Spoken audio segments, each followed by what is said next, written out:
Yes, sir. How many people were killed in the stampede when you had to evacuate the arena? I'm sorry, what was that? How many people had to evacuate the arena? How many people were killed in the stampede? None. Thankfully, we we very carefully identified our resources in the room, which turned out to be elite security. We had all, the guys that wear the red jackets at your Padre games or your Charger games. We got them together. We had a very quick meeting. I didn't tell them what we had, and we assigned section leaders for each part of the stadium, and they did an orderly evacuation. Nice. My first reaction was, well, I'll just pull the fire alarm. But again, the background in ICS and just thinking it through, we used the resources in the room. Yes, sir, in the back. How large is your force? I think we're up to 38. We have 38 sworn personnel, and then another 45 to 50 part-time and full-time employees, dispatchers. We are actually the fourth largest college police department in the state of California. And if you look at the police departments in the state of California, we're bigger than 75% of them. We're the same size as the city of Coronado, and we actually provide more services than this Coronado Police Department do. Wow. I tell all my friends it's one of the best gigs on law enforcement. Because, and I mean that, and it's not meant to be sarcastic. I get to go out, be a police officer, fight crime, so to speak, but at the same time, it's like working for a small town. And it's both a blessing and a curse that some of the administrators on the campus have my cell number. Because there are times where I'm sitting at home on my day off and the phone rings and I get a question that's work related. But it is like working for a small town. And our officers, they know the nooks and crannies of every building on every campus.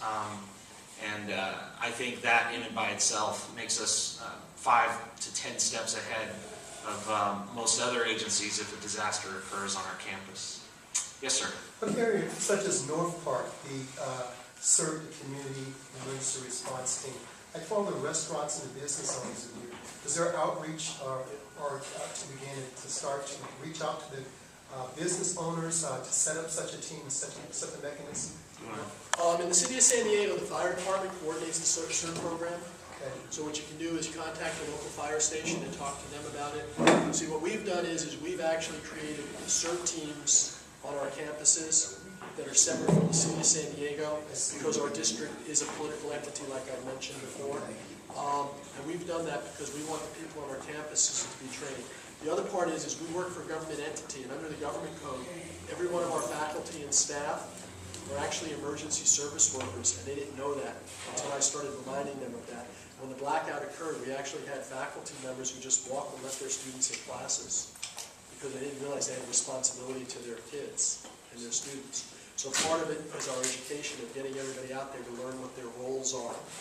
As community members, if you go to the CERT program, you'll actually you get a tool bag as part of the training that you purchase, and you'll have a tool in it, and they'll show you how to turn off the gas to your house and the water to your house, so in case of an earthquake or something, fire, you can shut it off and help protect your home. When we do the program, we actually do a whole thing about what do you do in your home to prepare.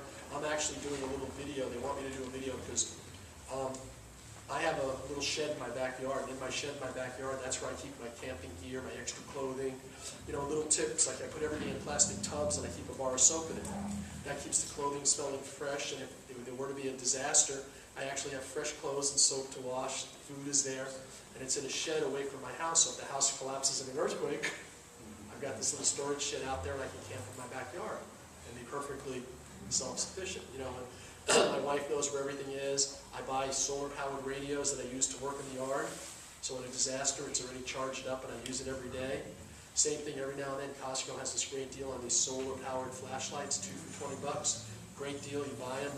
The sun keeps them charged. Plus they have a little battery backup if you need it. But more importantly, you keep the stuff together. And then one of the things you do is if you do, plan and stock up food, you use it. You buy it, it's out of sight, out of mind, and you rotate it. Like the night of the blackout, I live in a little cul-de-sac in Claremont. The night of the blackout, when I finally got home from work, everybody's wandering around and didn't know what to do. So I said, well, I got some cones in my car. I closed off the cul-de-sac, got all my neighbors together, and we decided to have a barbecue in the middle of the street. So we made a block party out of it. Because everybody had food that was getting thawed out, That's against the law. Let's go to Charlie's house, you know? A question in the back? Yeah. I'm CERT trained and it's a fantastic program. Yeah. Just fantastic. Anybody gets the opportunity to do it, so I'd do it. It's Yeah. great. So, Yes, ma'am. Do you include the disabled, as a director of the Center for the Blind, I've got a whole building full of blind and disabled individuals, and I'm always nervous about what's gonna happen in case of emergency. we actually have special contingencies for that. I mean, in a lot of our multi-story buildings, we have rescue vators to put people in their elevators to get them down. We have we have a basic college, we have 120 blind students who regularly attend class there. We know what buildings there are. Those are the instructors that we really want to encourage to become part of the CERT program so they don't panic and leave their students. Where we always run into the problem is, particularly with people who are in wheelchairs and stuff, they don't want to leave their motorized cart to go to the emergency cart to leave the building. And we've had instances where we literally had to just take them out of their chairs, throw them over your shoulder and carry them down. And it's not because we don't want to rescue their cart, they're more important than the cart. We've had that incidence with some of our sight, blind folks. They didn't want to leave their books or their canes behind. It's like, hold somebody's hand, we'll get you out, and after everything calms down, we'll get it back to you. And the great thing about Incident Command is you do assign teams, and also CERT, you assign teams to go in and do secondary searches and make sure people don't get left behind. Because that has happened. We had an incident recently, and I hope I'm not going over time here. We had an incident recently where disabled individuals, the motor died on their power chair, and nobody knew what to do. And then coincidentally, the elevator broke at the same time. So there was a period of time there where this gentleman was left by himself.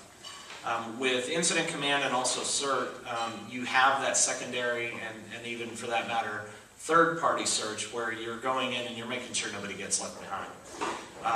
And also for our disabled community, CERT is open now. And having that advocacy and having people that can come in and speak for or speak from experience helps, because it does. You kind of have that aha moment, and oh yeah, I completely forgot.